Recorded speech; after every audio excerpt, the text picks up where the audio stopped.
Actually, we introduced about 3 years ago, 2 to 3 years ago, the mortgage help scheme, which is now a national thing.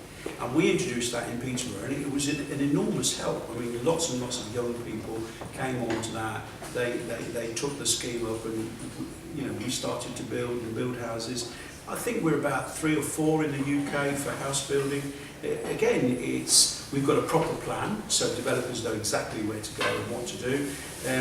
Our planning service is really, really good and very, very quick, and so it's a good place to come and invest.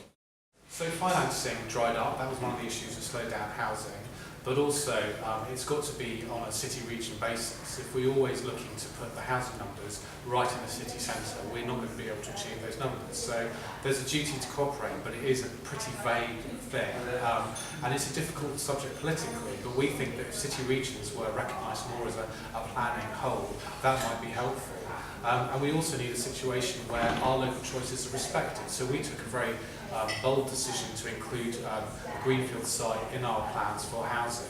And yet, because of the government's policies at the moment, other greenfields that we chose to protect are now being exploited for housing, sort of undermining the business case for the bit we did allocate, and also confusing the public's perception of what really is happening. So we think if that was kept locally, we could have success and deliver things quickly. But at the moment, there's so much uncertainty over planning inspectors, national policy shifting. So I think that's one of the challenges, but also the funding model for social housing means that we need to put much more money in locally to actually build those social houses, and the rents will be higher, and that is adding to the pressure for housing in our city.